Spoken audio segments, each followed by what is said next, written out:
बिस्मिल्लाहिर्रहमानिर्रहीम। अस्सलामु अलैकुम वरहमतुल्लाहि वबरकातुहू। मेरे प्यारे दोस्तों, मेरी प्यारी बहनों, मेरे अजीज़ों, अगर आप लोग चाहते हैं कि 15 शबान से पहले पहले अल्लाह पाक आपके घर को रिस्क और दौलत जैसी नेमत से भर दें, आपको दौलत से मालामाल फरमा दें, आपके घर में अपनी रहमत से, अपने करम से रिस्क नाजिल फरमा दें, तो आज का जो अमल आपको बताने जा रहा हूँ, ये अमल आपने ज़रूर कर लेना है। इस अमल को ज़रूर पढ़ लेना है। इंशाअल्लाह 15 शबान से पहले ही आपका घर रिस्क और दौलत से भर जाएगा। इस अमल को आप लोगों ने पूरे यकीन के साथ पढ़ना है, अल्लाह की ज़ात पर पूरा भरोसा रखते हुए पढ़ना है। इंशाअल्लाह फिर देखें आपके घर में रिस्क और दौलत कैसे टूट कर बरसेगा। अल्लाह पाक के मैं आप लोगों को 3 इस्म मुबारक बताने जा रहा हूँ। ये 3 इस्म मुबारक बहुत ही फजीलत वाले हैं, बहुत ही बरकतों वाले हैं। इनको आप लोगों ने खाना खाते वक्त पढ़ लेना है। खाना खाते वक्त इन 3 इस्म मुबारकों को आपने पढ़ लेना है, इनका विर्द कर लेना है, इनका जिक्र कर लेना है। कैसे करना है तरीका जान ले। सबसे पहले मैं आपको बता दूं कि अल्लाह पाक का एक इस्म मुबारक या राफियु, इसको आप लोगों ने पढ़ना है। के बाद फिर अल्लाह पाक का इस्म मुबारक या समीयु, या समीयु, अल्लाह पाक का ये इस्म मुबारक। और तीसरे नंबर पर अल्लाह पाक का जो इस्म मुबारक है वो है या हाफिजु, या हाफिजु। ये 3 इस्म मुबारक हैं जो आप लोगों को बताए हैं। सुबह नाश्ता करें, दोपहर का खाना खाएं और शाम के वक्त जब खाना खाएं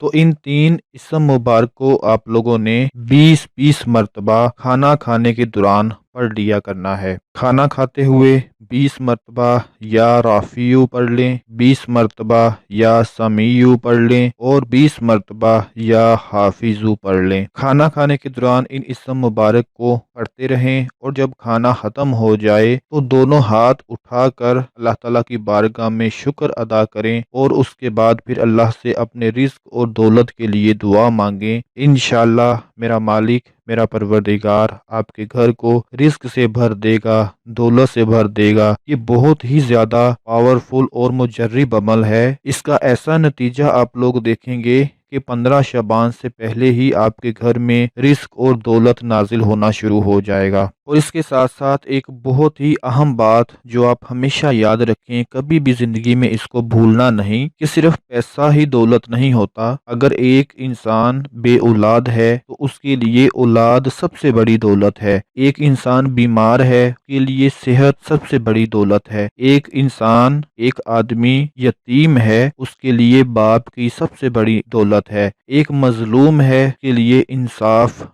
सबसे बड़ी दौलत है। सिर्फ दौलत आप लोग पैसों को या रिस्क को मत समझा करें। हर इंसान के लिए वो चीज दौलत है जो वो अपनी जिंदगी में चाहता है। तो इंशाअल्लाह इस अमल को करने के बाद आप जब अल्लाह पाक से अपनी दौलत के लिए दुआ मांगेंगे, चाहे वो सेहत के लिए हो, औलाद के लिए हो, पैसे के हवाले से हो, माँ बाप के हवाले से हो, इंसाफ के हवाले से हो, तो मेरा परवरदिगार आपको जरूर वो दौलत अता फरमा देगा। बस आप लोगों ने 15 शबान से पहले ही इस अमल को किसी भी दिन कर लेना है। कोशिश करें आज से ही शुरू कर लें या कल से शुरू कर लें और खाना खाने के दौरान इस अमल को करते रहें। फिर देखिए आपके घर में कैसे रिस्क और दौलत की बरकतें आना शुरू हो जाएंगी, बारिश नाजिल होना शुरू हो जाएगी। मैं उम्मीद करता हूँ आज का ये मेरा बताया हुआ अमल आपको बहुत पसंद आएगा और इस अमल की बरकत से अल्लाह पाक आपकी मुश्किलात को आसान फरमा देगा। अपना बहुत सारा ख्याल रखें, अपनी दुआओं में याद रखें। अल्लाह हाफिज।